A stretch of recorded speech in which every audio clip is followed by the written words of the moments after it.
Ndio. We have been joined by Honorable Eugene Amado. I'm sure you know him. Chair, just before we start, allow me to let you know that the chair and her team have been re-elected for another 1 year in office. So I want to take this opportunity to congratulate them on their re-election. Well done. Thank you very much, and congrats from us. Thank you, Governor Cecily, and thank you, team. Yes, please proceed. Chairperson. Okay. Thank you. This is a submission from the Council of Governors in recognition of the fact that the sovereign power of the state is exercised at two levels of government. That is the national government and the county governments, whose distinctness is recognized by Article 6.2 of the Constitution. Maybe, Governor, to guide you, to save on time, you have 20 minutes. Don't take us through the whole write-up. Don't worry. Just do highlights. It's very basic. Taking into cognizance the establishment of the National Dialogue Committee to foster productive dialogue and consensus building in adherence to the Constitution and laws of the Republic of Kenya, we note that the committee will recommend suitable constitutional legal policy reforms concerning the matters of significance to the devolved system of governance and to the people of Kenya. In view of the foregoing, the Council of Governors, on behalf of 47 county governments, makes the following proposals. Number one, on boundaries delimitations. The Council notes that the process of the review of boundaries is due, latest March 2024, which is the 12-year outer limit required by Article 89.2 of the Constitution, and the continued delay in the Constitution of the IEBC, the body mandated under the Constitution to review the boundaries of the electoral units, is most unfortunate. We therefore call upon the committee leaders and political actors to have a chance, to give a chance to the selection panel to complete the exercise. We also call on Parliament to provide the required budgetary allocation to IEBC so that there are no further delays. And further, we urge that Parliament fast tracks the enactment of the County Boundaries Bill to provide for the legal framework for the review of the same. On B, proposed devolution-related issues for consideration by the committee. The Council proposes the following issues, which will go a milestone in the implementation of devolution for consideration by the committee. Number one, funding and periodic costing of the national and county functions. Pursuant to Article 216 of the Constitution, the Commission on Revenue Allocation is established to make recommendations concerning the basis for the equitable sharing of revenue raised by the national government between the national and county government. The Council of Governors is proposing that the National Treasury and the Controller of Budget be assigned the responsibility of periodically costing national and county functions to determine the basis for equitable sharing of revenue every 5 years. We also recommend development of a policy to guide the periodic costing of all national and county functions. And we further propose transfer of resources of county functions that have been transferred, which resources are still being held at the national government. Number two, complete transfer of functions from the national government to counties. The Council of Governors is appreciative of the functions that have already been devolved, but is asking that the remaining functions that are still outstanding and still being held at the national government to be transferred to the county. In addition, this will include restructuring or winding up of parastatals that carry out county government functions, and these parastatals have employed staff, whereas counties also have the staff performing the same functions, leading to not only duplication but wastage of resources. The Council further recommends that all laws developed under the promulgation of the Constitution and after that clawback on devolution should be repealed, and we have attached a comprehensive list of all the sectoral laws that claw back on devolution. Additionally, we recommend the development of legal notices revoking previous legal notices delineating the county and national government functions. Number three, increase of the equitable share of revenue for the county governments to 45%. Articles 203(2) and 3 of the Constitution stipulate that for every financial year, the equitable share of the revenue raised nationally that is allocated to county governments shall not be less than 15% of all revenue collected by the national government, calculated on the basis of the most recent audited accounts of revenue received.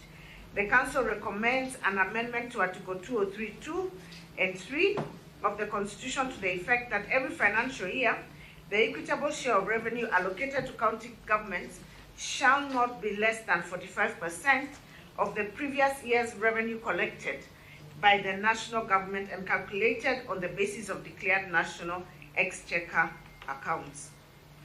And we have given details of how we've come up with that. Number 4, borrowing powers by the county governments. We recognize that Article 212 of the Constitution allows the county government to borrow only if the national government guarantees the loan and the same is approved by the county assembly.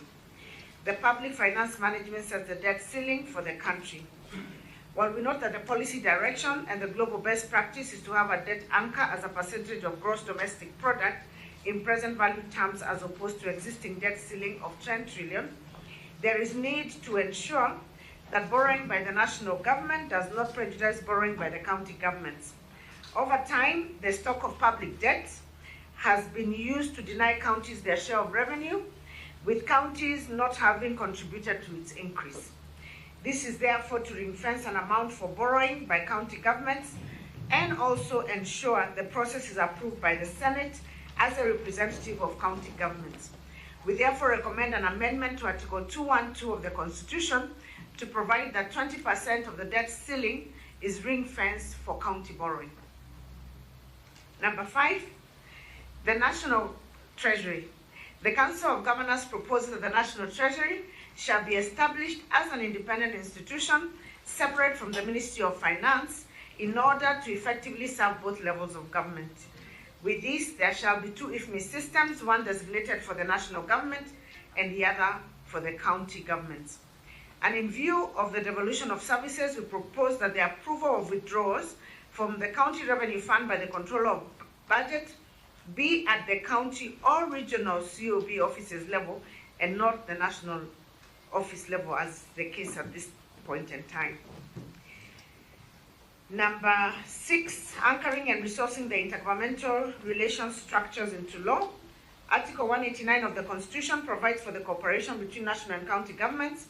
However, it fails to anchor the necessary intergovernmental institutions established under the Intergovernmental Relations Act No. 2 of 2012, which facilitates consultation between the 2 levels.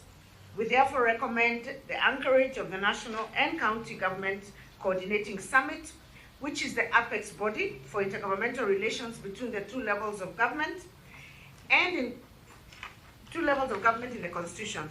We also propose the anchorage and sufficient financing of the Council of County Governors Secretariats as a body fostering intergovernmental relations between the 47 county governments under the Intergovernmental Relations Act.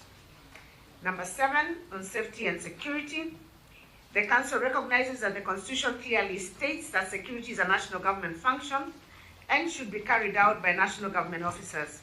However, in the expanded definition of national security, most of the functions that are performed by county governments respond directly to attainment of national security. National security infrastructure, such as police stations, police facilities, amongst others, are hosted within the counties, and any disruption would affect the functioning of counties as well as national security. Critical infrastructure, the counties including transport, logistics system, water, communication, oil storage, electricity and gas reticulation facilities are important as they also contribute to national security. The exclusion of the county governments in the national security process may have been overlooked in the enactment of the Constitution 2010. The Council therefore recommends the amendment of Article 240 of the Constitution, which establishes the National Security Council to provide for the representation of the county governments through one of the county governors, and we further propose for the establishment of a county security council at the county level to be presided over by the recommends that the national government releases funds to counties to support the county policing authorities which are key structures of the counties on matters security. This is pursuant to Section 41 of the National Police Service Act. Number 8, on impeachment of governors and deputies, the Council proposes changes to the process of impeachment of county governors to prohibit any impeachments within a period of 24 months after their election into office and 12 months towards the next general election. This will mirror the petition for recall of the members of parliament as provided under Section 45 of the Election Act and enable sufficient time for governors to set up the administration for purposes of service delivery. And number 9, and finally, consideration of legislation concerning county governments. The Senate represents counties and serves to protect the interests of the counties and their governments under Article 96(1) of the Constitution. The Council proposes that the mandate of the Senate in considering, debating, and approving bills concerning counties should be expanded beyond the provisions of Article 110(1), as all the bills passed by Parliament concern the county government. I submit, co-chairs. Thank you very much, the COG chair. And I'm sure I did not even get 15 minutes. No, you did very well. You have done very well. You did exceptionally well, and we must congratulate you. No wonder you have been re-elected as the chair of COG. Now, we shall open the floor, but I'll start with Senator Aaron Chariot if he has any issue. He mentioned to me that he wants to go somewhere.